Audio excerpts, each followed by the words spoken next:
एक बात यह हुआ है कि मदरसा में जो बच्चे पढ़े हैं उनकी धर्म की तालीम के नाम पर कट्टरता सिखाई जाए, इस बात तय जाते मुसलमानों को लेकर के मुस्लिम में टोपी लगाई दाढ़ी रखी है तो पाकिस्तान का समर्थक है। तो कौन लोग हैं जो इस प्रकार से जिहाद का मतलब बदल देते हैं? जिहाद का मतलब हो जाता है किसी को मारना, जिस प्रकार से चाहे कश्मीर की घटनाएं हो या भारत में हो और कहीं भी।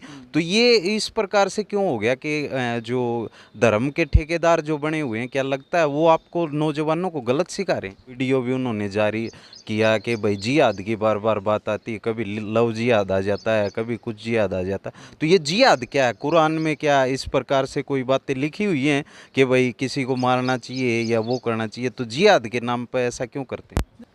सारे भाण भाईयान राम राम भाई, तम देखना शुरू कर चुके हो एनडी न्यूज़ और इस वक्त मौजूद है मदरसे में। आपने पता है कि पिछले कुछ दिनों से एक मुद्दा तूल पकड़े हुए है, जो घटना हुई एक टेलर का कत्ल कर दिया गया दो मुस्लिम नौजवानों के बाद। उसके बाद धार्मिक कट्टरता अपने चरम पर है, पूरे देश में हिंदूवादी संगठन प्रदर्शन कर रहे हैं। और आज की अपडेट ये है कि नपूर शर्मा पे सुप्रीम कोर्ट ने कड़ी टिप्पणी करते हुए ये कहा है कि भाई आपने देश भर में दंगे भड़काए। जब सुरक्षा को लेकर के वो अपनी वहाँ गई थी तो जो मौलाना है, मौलवी है मदरसे के, उन तो बात करांगे जानांगे। और एक बात और, एनडी न्यूज़ जो घटना हुई है उदयपुर में उसकी कड़ी निंदा करता है, भाई ऐसी घटना नहीं होनी चाहिए। और जितने भी ये धार्मिक संगठन है, जिस प्रकार से चाहे हिंदूवादी संगठन हो, क्रिश्चियन हो, मुस्लिम हो, धार्मिक कट्टरता के नाम पर इस प्रकार की घटनाएं समाज को तोड़ने का, बांटने का काम करती, वो नहीं होनी चाहिए। मौलवी जी तो आपकी बात करावांगे। वालेकुम सलाम मौलवी जी, ये तो मैं पकड़ लूँगा। अस्सलाम वालेकुम। तो ये जो घटना हुई है उदयपुर वाली, तो इस पर आप क्या सोचते हैं? असल में ये है कि जो उदयपुर में जो घटना हुई है हम इसके ख़िलाफ़ हैं और इसकी बुराई करते हैं, मज़म्मत बयान करते हैं। जो हुआ अच्छा नहीं हुआ, बुरा हुआ। हर इंसान की इज़्ज़त है, हर इंसान का एहतराम है। नाजायज़ किसी को सताना या जुल्म करना ये भी बुरा है, लेकिन कत्ल करना उससे भी ज़्यादा बुरा है।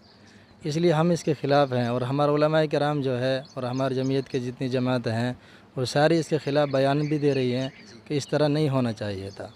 अनूपुर शर्मा ने जो भी कुछ कहा, ये भी कहा, उसका ये जवाब नहीं है कि किसी इंसान को ख़त्म करना या कत्ल कर देना, ये उसका जवाब नहीं है। हमने तो बल्कि कानून के तहत लड़ाई लड़नी है और कानून के तहत अपना काम करना है। हम अपनी बात को लेकर सुप्रीम कोर्ट पहुँचे, वहाँ से जो भी फैसला होगा हमें वो मंजूर है। तो जो नपूर शर्मा ने मोहम्मद को लेकर के टिप्पणी करी थी कि भाई जिस प्रकार से बच्चियों के साथ जो टिप्पणी को कहना भी ठीक नहीं होगा, तो उस पर क्या सोचते हैं? असल में ये कि भाई आप हो या मैं हो, किसी भी धर्म गुरु के बारे में कोई बोलना, बुरा कहना या गलत बात कहना, ये किसी को तकलीफ़ दे बात है। इसी तरह जो जायज़ नहीं है किसी के बारे में बुरा कहना। इंसान को जो जिस बात से तकलीफ़ होती हो ऐसी बातें नहीं करनी चाहिए। ख़ास तौर से आवाम में इस बातों को जो नहीं लाना चाहिए। इससे क्या आगे कि नफ़रत का माहौल बनता है, नफ़रत का माहौल बना भी, जिससे काफ़ी नुकसान भी हुए, जगह जगह परेशान भी हुए, जगह आपस में लड़ाइयाँ भी हुई, पत्थर भी चले। तो इससे आवाम का जो है, मुल्क का जो नुकसान है, इस तरह बयान देने से गुरेज करना चाहिए, बचना चाहिए। ये बताइए, जिस प्रकार से मुसलमान को जज किया जाता है कि भाई टोपी को देख करके उस प्रकार सोचा जाता है कि आतंकवाद से मुस्लिम को जोड़ दिया जाता है, तो उस पे आप क्या सोचते हैं? भाई आतंकवाद से हमें जोड़ा क्यों जाता है बताओ? इसके लिए हमारे पास कोई सबूत हो, कोई इस तरह कोई बात हो या कहीं से किसी का ताल्लुक़ हो, तो आदमी ये कह दिया कि भाई ये टोपी वाला, दाढ़ी वाला दहशतगर्द है या दहशतगर्द से इसका ताल्लुक़ है। हमारा ऐसा कोई मामला ना है ना होगा। हमेशा मुल्क के साथ रहें और हमेशा बाद में मुल्क के साथ ही रहेंगे। तो भाई आपने पता है अब्दुल कलाम राष्ट्रपति भी रहे, फ़खरुद्दीन राष्ट्रपति रहे, और पहले देश के जो शिक्षा मंत्री थे मौलाना अबुल कलाम आज़ाद, उनके नाम पर यूनिवर्सिटियां भी हैं। एक बात यह हुआ है कि मदरसा में जो बच्चे पढ़े हैं उनकी धर्म की तालीम के नाम पर कट्टरता सिखाई जाए, इस बात पे के सोचो? इस बारे में यह है कि मदरसे में जो भी अगर किसी के गुमान है तो मदरसे में आकर देखे भाई मदरसे में किस तरह पढ़ाया जाता है, क्या पढ़ाया जाता है, क्या तालीम दी जाती है, क्या तरबियत दी जाती है, या इस तरह कोई बयान दिए जाते हैं। ये तो आदमी जो सुनने से काम नहीं चलता, बल्कि आदमी खुद आकर देखे, तहकीकात करे कि मदरसों में इस तरह की बातें कभी ना हुई ना होती हैं। अगर कोई इस बारे में सोचता है तो गलत सोचता है। ये बताइए कि क्या क्या मदरसे में बच्चों को किस प्रकार से क्या क्या पढ़ाया जाता है? देखो मदरसे में अपनी इस्लामी एतबार से जिसके आपके यहाँ धर्म गुरु होते हैं, गुरुकुल होते हैं, उनमें तालीम दी जाती है। इस तरह मदरसों में जो है कुरान, अरबी, जो उर्दू सिखाई जाती है, आलमियत का कोर्स कराया जाता है। लेकिन साथ साथ में बच्चों को जो है कुछ टीचर रख के कुछ स्कूल वगैरह की तालीम भी दी जाती है। हाँ, जिस मदरसों में मान्यता है उसमें बराबर रेगुलर जो है दुनिया की तालीम भी बराबर होती है। ये बताइए, जिस प्रकार से मुस्लिमों का जिक्र आता है और कोई बात हो जाती है, लोग पत्थर उठा लेते हैं कहीं पे, भाई घटनाएं, आगजनी की घटनाएं, उस प्रकार मुस्लिम एकदम से रिएक्ट करते हैं, तो उसका क्या कारण है कि एकदम भाई नपुर शर्मा के मामले पर बिहार में देखा, रांची में देखा या उत्तर प्रदेश में देखा, एकदम घटनाएं होनी शुरू होगी, तो उस पर क्या कहना चाहते हैं? देखो, उस पर बात यह है कि कुछ नौजवान होते हैं जज्बात में आ जाते हैं, वरना हमारे उलमाए किराम तो जो है इसके लिए मना किया था भाई जुमे की नमाज़ में जहाँ भी जाओ सुकून के साथ नमाज़ें पढ़ो और नमाज़ें पढ़कर आप अपने घरों में आ जाओ, और इस तरह के ना हंगामे हों, ना दंगे हों, ना कोई इस तरह की कोई तकलीफ़ की बात हो जिससे कि आवाम को कोई नुकसान पहुँचे। ये जुलूस निकलने से पहले भी उलमाए किराम का बयान, जमीयत का बयान आ चुका था भाई इस तरह की कोई बातें ना है। जैसे जमीयत के बारे में एक बयान दिया था कि जमीयत ने यह कहा कि भाई जुमे के बाद जुलूस वगैरह निकालना, तो हमारा हज़रत मौलाना अरशद साहब ने इसकी जो तरदीद भी की भी कि हमने ऐसे कोई बयान नहीं दिया, ना हमारी तरफ से ऐसा कोई बयान है कि भाई इस तरह का कोई निकालना, हम इसके जो सही नहीं मानते।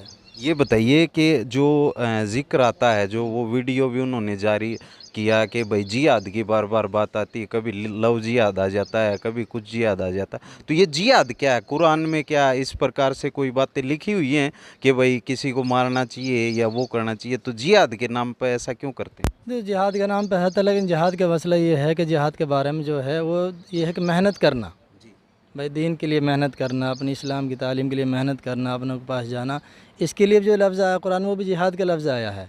भाई जो अपनी जान को, माल को, वक्त को अपने गरीबों पर लगाना, दीन पर लगाना, इस्लाम की तालीम पढ़ना, इसके लिए भी जिहाद है। अब इससे ये कोई कहे कि भाई ये तो जिहाद है, ये कोई जिहाद तो है नहीं, इसे मदद करनी है, इसी के लिए जो कह देते हैं भाई नो भाई जिहाद का लफ्ज़ कुरान 12 में जिहाद का लफ्ज़ आया है, इसका कोई इनकार नहीं है, जिहाद का लफ्ज़ आया है। लेकिन जिहाद का मतलब ये नहीं भाई कत्ल करना, मारना और लड़ाई करना, बल्कि जिहाद का मतलब ये भी है कि मेहनत करना।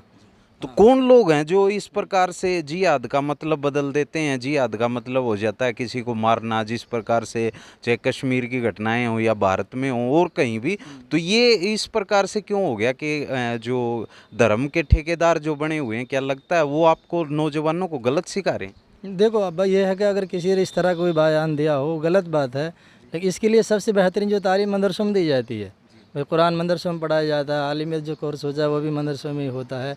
मदरसों में इस तरह की बातें कभी नहीं आती, भाई जिहाद के मुतालिक या भड़काने के मुतालिक या मुल्क के ख़िलाफ़ कोई बात है, ऐसी कभी नहीं आती। तालीम मदरसों से मिल रही है तो ये चीज़ें मदरसे से मिलती हैं, भाई ये काम गलत है कि ये सही है। अब इसके अलावा कोई आदमी बयान देता है तो उसका अपना गलत सोच है, बाकी मदरसों में इस तरह की तालीम नहीं दी जाती। ये बताइए कि पिछले दिनों भी मुद्दा चला है कि भाई लव जिहाद, हिंदू लड़कियों के साथ शादी करके मुस्लिम धर्म में शामिल करके अपनी तादाद बढ़ाओ, तो उस पे क्या सोचते हैं? देखो उसके लिए ये है मेरे भाई, सोमवीर भाई, इसके लिए जो है जो ये हो कि कोई ज़बरदस्ती का मसला नहीं है भाई, कोई ज़बरदस्त किसी से शादी करना और ज़बरदस्ती इस्लाम में दाखिल करना, इसकी भी इजाज़त नहीं है। आपकी मर्ज़ी है, मेरी मर्ज़ी है, मैं किस मज़हब के मुतालिक चलना चाहता हूँ, मुझे आपको इख्तियार है, और हर आदमी को अपने मज़हब के एतबार से आज़ादी है। ऐसे नहीं कि भाई इस्लाम में ज़बरन और जो है ज़बरदस्ती किसी को इस्लाम कबूल कराना और इस्लाम कबूल करा के उसको कलमा पढ़ाना, फिर उसको इस्लाम की तादाद को बढ़ाना, ऐसा कुछ नहीं है। ये बताइए, एक बात ये चलती है कि भाई जो 32 सूरों वाली बातें अक्सर कही जाती हैं टीवी चैनलों पर भी, हालांकि आज सुप्रीम कोर्ट ने भी टीवी चैनल पर टिप्पणी करी है, अगर कोई एंकर ने ऐसा उनको भड़काया है तो उस पर भी केस दर्ज होना चाहिए। तो ये 32 सूरों वाली और ये क्या कहानी इसके है? लिए सोमवीर बात ये आखिरत का मसला है। आखिरत के मसले में ये है कि हमारा आपकी जो मसला है, अभी दुनिया में हम, और आखिरत का मसला अल्लाह ने आखिरत में जो छुपा कर रखा है। जन्नत का क्या मामला है, दोज़ख का मामला क्या है, कौन का अमल कैसे हैं, उसके अदबास उसके फ़ैसले हैं। ये आखिरत का मसला, दुनिया का कोई मसला नहीं ना, दुनिया के मामले में इस बात को हम क़यास करेंगे। ये तो आखिरत का मसला, वहाँ क्या मिलेगा कैसे मिलेगा वो अल्लाह जानता है। वो आखिरत मतलब मरने के बाद जो ज़िंदगी है दोबारा, उसको आखिरत बोलते हैं। हमारे एक जिस तरह दुनिया में इंसान जी रहा है, इसी तरह मरने के बाद दोबारा उसको ज़िंदगी मिलेगी, उसके अच्छे और बुरे किए हुए अमल उसके सामने आएंगे। तो ये क्या जन्नत मतलब स्वर्ग, जैसे हिंदू धर्म में स्वर्ग बोला जाता है, ऐसे ही जन्नत? जी जी ऐसे ही भैया, अच्छे ठिकाने को जन्नत बोलते हैं और बुरे ठिकाने को दोज़ख बोलते हैं, जिसको नरक बोलते हैं। दोज़ख मतलब नरक। तो इसमें कुरान में कुछ लिखा है कि क्या क्या काम करने वाला दोज़ख में जाएगा और क्या क्या करने वाला नरक में जाएगा? बस ये है कि अच्छे काम करने वाले को अच्छा ठिकाना मिलेगा, बुरा काम करने वाले को बुरा ठिकाना। जैसे दुनिया के दस्तूर है, आप यहाँ देख लो, अच्छे काम करने वाले अच्छे होते हैं, बुरे काम करने वाले बुरे काम उनके जो बुरे होते हैं। ऐसे ही मरने से बाल है, जिन्होंने अच्छे काम किए उनके लिए अच्छा ठिकाना है, जिन्होंने बुरा काम किया उनके लिए बुरा ठिकाना है। हाँ, ये बताइए कि एक तबका ये है कि देश में जो अक्सर कहता रहता है कि भाई भाजपा की सरकार आने के बाद चीज़ें बदली हैं, मुसलमानों को टारगेट किया जा रहा है, माइनॉरिटीज़ को टारगेट किया जा रहा है, तो उस पर क्या सोचते हैं? देखो बात ये है कि आदमी भाजपा के ही मसला नहीं है, मुस्लिम के लिए तो किसी ने भी जो अथॉरिटी नहीं दी, बढ़ावा नहीं दिया। भाई कांग्रेस हो चाहे कोई भी पार्टी हो, ऐसे नहीं है कि भाई मुस्लिम बच्चे जो है कांग्रेस के दौर में ज़्यादा लगे हों, तरक्की मिली हो, ऐसा कुछ नहीं है। सबका जो है भाई ठीक अपनी अपनी पार्टियाँ हैं, बीजेपी की अपनी पार्टी है, कांग्रेस की अपनी पार्टी है, और भाई हमें जो है मिलकर रहना है। जो मुल्क के बारे में अच्छा है वो हमारे लिए अच्छा है, जो मुल्क के बारे में बुरा है वो हमारे लिए बुरा है। एक ये कहा जाता है अक्सर, उस जजमेंट किया जाता है कि भाई लोग इस प्रकार से जजमेंटल हो जाते हैं मुसलमानों को लेकर के, मुस्लिम है, टोपी लगाई, दाढ़ी रखी है तो वो पाकिस्तान का समर्थक है, तो इस बात में क्या सोचते भाई हैं? पाकिस्तान के समर्थन कैसे हो जाएगा ये तो बताओ आप। दाढ़ी टोपी अगर मैंने रखी है तो दाढ़ी टोपी वाले तो हिंदुस्तान में बहुत हैं, उलमाए किराम रहे हैं। दाढ़ी टोपी वाले तो हमारे पहले भी थे, जंग आज़ादी के बाद में, और हिंदुस्तान मुल्क अंग्रेज़ के मुकाबले में करने वाला हमारे उलमाए किराम थे सारे के सारे, वो सारे दाढ़ी टोपी वाले थे, एक भी बगैर दाढ़ी टोपी वाला नहीं था। और उन्होंने जो बराबर की लड़ाई लड़ी है मुल्क के लिए, मुल्क को, हुकूमत को जो है आज़ाद कराने के लिए, अब कैसे कह देंगे ये लोग पाकिस्तानी हैं? ये नहीं, ये तो शरीयत का एक लिबास है भाई, दाढ़ी रखना और ये कि इस तरह पहनना, इस तरह ये है। ऐसा नहीं है कि भाई ये जो है क्या नाम, ये पाकिस्तान के लिबास है। हमें पाकिस्तान से कोई लेना देना नहीं है। नहीं, वो तो है, आप तो होगे कि भाई थोड़े से सेकुलर लग रहे हैं मुझे, लेकिन कई ऐसा होता है कि नौजवान ऐसे हैं कि पाकिस्तान की जीत पर जश्न मनाने की खबरें आती हैं और उस प्रकार की घटनाएं होती हैं, तो उन पे क्या कहेंगे? देखो उन पर हम ये कहेंगे, पाकिस्तान का कोई भी खेल हो, क्रिकेट का हो, कोई भी खेल हो, उनकी हार जीत के ऊपर, हार के ऊपर गम मनाना या उनकी जीत के ऊपर जश्न मनाना, ये बिल्कुल गलत है। हमें तो अपने देश की हार और जीत के ऊपर जश्न मनाना या हार के ऊपर जो गमी मनाना, हमें तो इसके लिए है। इसलिए हमारे उलमाए किराम ने बराबर की ही लड़ाई लड़ी है, कभी अलग होकर नहीं लड़े। हमारे जो दारुल देवबंद जो मदरसा है, सबसे जो मदरसा है, उन्होंने भी हाथ कंधे से कंधे मिलाकर और सारी लड़ाई लड़ी, और आज भी लड़ रहे हैं, क़यामत तक लड़ते रहेंगे। हाँ, ये कयामत का जिक्र आता है, तो कयामत का एक सवाल कि ये कयामत का क़यामत के बारे में ये मरने के बाद आदमी को जो है ये समझो क़यामत आई, क़यामत का मतलब है ये दोबारा नहीं लौटेगा, ये मतलब है क़यामत का। हाँ, तो भाई ये थे इस वक्त मदरसे में मौजूद हैं। और आपने बता दूं कि लगातार अब्दुल हामिद का आपने नाम सुना होगा, जिसने पाकिस्तान के साथ लड़ते हुए भाई अपनी जान गंवाई थी, लेफ्टिनेंट जनरल थे। और वहाँ भी आप अगर देख पा रहे हो, नज़र जा रही हो, तो देश का झंडा लगे। हालांकि कुछ ऐसी घटनाएं होती हैं, लेकिन उसको पूरे मुस्लिम समाज को बदनाम करना ये भी गलत है। और धार्मिक कट्टरता चाहे किसी भी पंथ में हो वह गलत है, चाहे वो हिंदू में हो, मुस्लिम में हो, या फिर सिखिज़म में हो, क्रिश्चियन में हो, हर चाहे जैन में, बौद्ध में, किसी भी धर्म में हो, आपको हर दूसरे धर्म का सम्मान करना चाहिए और अपने धर्म के अनुसार चलना चाहिए। और आप भी भाई इस प्रकार की कट्टरता कभी भी न करें। जो घटना उदयपुर में हुई है, जो विध्वंस घटना, किस प्रकार से मार दिया गया, एक वो उनकी नासमझी लगा लो, और कितनी एक जहर दिमाग में है, वैसा नहीं होना चाहिए। आम आदमी का जीवन जितना हिंदू का इम्पोर्टेंट है उतना ही मुसलमान का इम्पोर्टेंट है। हर उस इंसान का जीवन बराबर महत्व हो, चाहे वो हिंदू हो चाहे मुसलमान हो। और लगातार आपने एनडी न्यूज़ कवरेज दिखाता रहेगा। वीडियो ने भाई शेयर कर दो और ज़्यादा से ज़्यादा शेयर करो। और अगर यूट्यूब पर वीडियो देख रहे हो, चैनल ने सब्सक्राइब करो। अगर फेसबुक पर देख रहे हो तो पेज ने फॉलो करो।